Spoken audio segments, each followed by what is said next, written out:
For joining us. This is Journalist Hangout on Sunday. The menace of insecurity continues to trouble our country. This time, bandits stormed Kawu community in Bwari Area Council of the Federal Capital Territory, FCT, and abducted 23 people.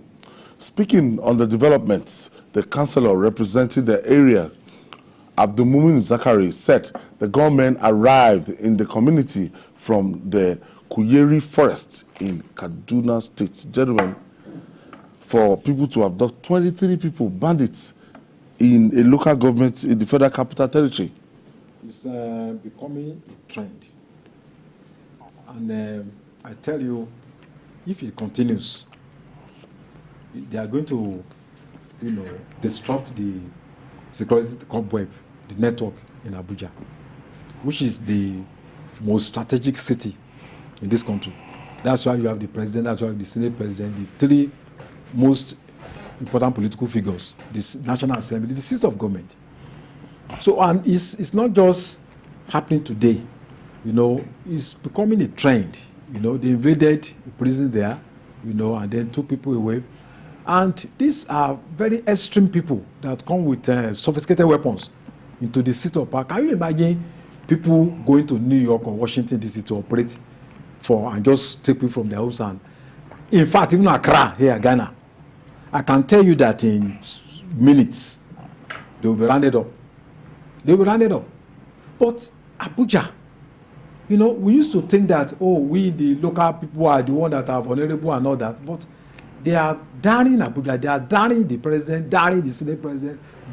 It's not just those people. They are building cells in Abuja. That's what is going on. Don't forget the attack on Kuje prison. On Kuje prison. And we are watching. Till tomorrow. Nothing has happened. But when they come in, sometimes 20 of them, 30 of them, and nobody sees them. They come on bike, go to people's homes, pick them up, and then drive away like that. No arrest, nothing. In Abuja. I think this is a very dangerous trend. And if it continues, they are going to have a stronghold in Abuja, which should be so terrible for the future of democracy. So I hope that, we are not just advising government to do something. Government must be seen to be doing something. And you cannot handle security alone. You need, a kind of communal spirit. People need to be part of the process. Communities, social organizations, cultural, because those are the people that will give you information. That's why when we are talking about civil public relation with the civil security relationship is very important if you want to tackle crime anywhere. I think it's giving me a lot of concern that people can go to Abuja, go to their homes and just pick them up. And when they were talking about FCT last week, they were talking about one's chance. Now in Abuja, people just bring their vehicle. Yeah, it's on the increase. And the level of violent crimes, even on the streets, the last time I traveled to Abuja, people were telling me to keep my phone. That somebody can just break the windscreen and they challenge you, come down, take your phone and attack you with knife. So I don't think this is good for us, because whatever happens in Abuja will easily be known by the international community. That's why we have the embassy and all that, to diminish our reputation. Now, I think this government must take security serious for the economic policies, for the economic measures they are taking to yield fruit. If we don't have adequate security, it's going to undermine whatever effort they're making to work on the economy. Yeah, there must be a more broad-based approach to insecurity in Abuja as the nation's capital.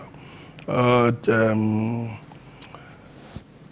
Sanjay Wike, who is the minister, should also realize that he's the chief security officer of the Federal Capital Territory.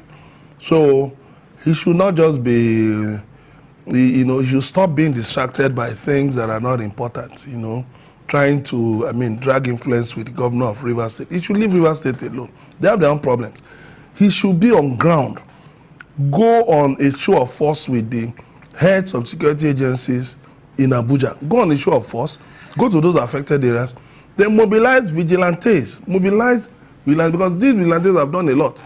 They can you have the Nigerian police there. Yes, but you need the local people. Very important. Look at what the CJTF, the Civilian Joint Task Force, did in the Northeast. You need those local people. They are the ones that can comb the forest, because some days ago there was this alert that criminals, bandits had taken over Nigerian forest. So, and this is a forest linking FCT with Kaduna. So definitely, these look like bandits who are, freelance bandits. They move in between states. They move to FCT, move to Kaduna, maybe go to Plateau, maybe go to Benue, go Taraba, they move from place to place, just causing mayhem. So you need to involve local people. If you have to get another Tompolo, outsource to a Tompolo, look for somebody as reliable as Tompolo. They'll go into those forests and smoke out those bandits. You just have to do it. But if you depend on the police, there are certain levels at which the police cannot operate. Okay, I think I have Tony calling from Abuja. Thank you for joining us. Good afternoon, Mr. Ayo. Yeah, Kule. Yeah, compliment of the season. Same to you, my brother. Go ahead, please. Hello, Kule. Is Kule there? Oh, okay, I think we lost Kule. Kule, please try and call back. When I say, there are certain levels at which the, police cannot operate, is that, you see, you need the local people. They know those who are regulars. They know infiltrators. They know when criminal elements, come in to perpetrate havoc. So, of course, they can pin these people down while the police move in swiftly. We've seen what Amotekun is doing in the southwest. We've seen what the Civilian Joint Task Force is doing in the northeast. So, we need that very serious, very strong, a well-equipped vigilante to deal with this, because these things are being done on the outskirts of the FCT.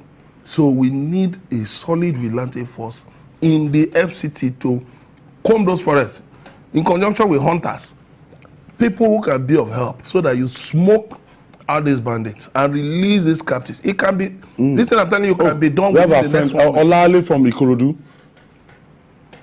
Thank you, Wale. Oh, good afternoon, Ayo. It's been a while. Long time ago. Yes. Happy New Year in advance. Same to you, my brother. I just have a brief comment. Okay. Go ahead, please. Yeah, God bless you, Ayo. Alawale is on the line. Yeah.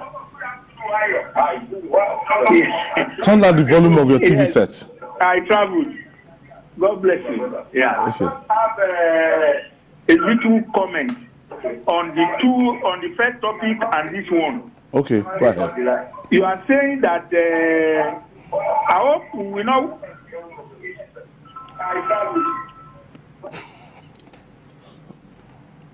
Oh, Wale, I can hear the background volume of your TV set. You'd have turned away from your TV set. Please just try and call back, Emeka, before Wale called. Yeah, so that's, all hands must be on deck. All hands must be on deck. We have the police special forces trained in Belarus. What are they doing? This is the time to really secure the nation's capital, and can be done within 1 week. These elements can be flushed out within a week if government decides to launch a very devastating operation. Yeah, I think just like Emeka said, there is a need for a multi-dimensional approach. It's not just how many people will take AK-47 and then, blowing siren everywhere. You need local people to be involved. The best security all over the world are driven by intelligence.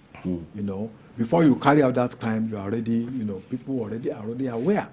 And why are people dissuaded from committing crime in some other countries? Because there is that almost 90% probability that you'll be caught. Consequences. The CCTVs are everywhere.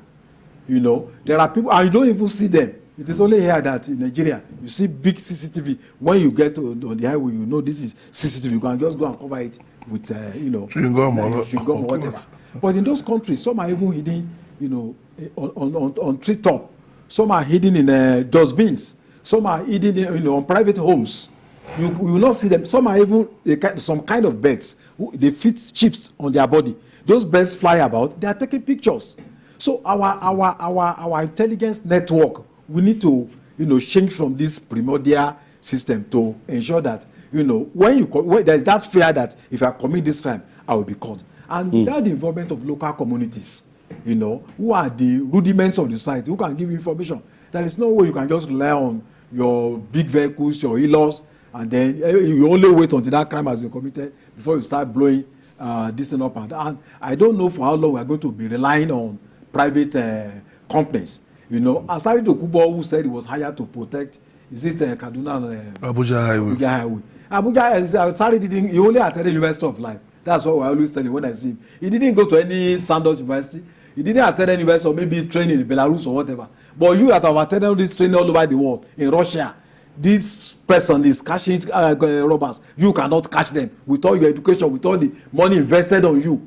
Asari Dokubo is better in, getting criminal. So what is the essence of, the budgets we put into police, into DSS every time? So I think the security needs to be, there's a need for overhaul of the entire security system, especially the intelligence unit, so that we can ensure that we save this country from being overrun by bandits and armed robbers. All right, moving on now. As promised by the Minister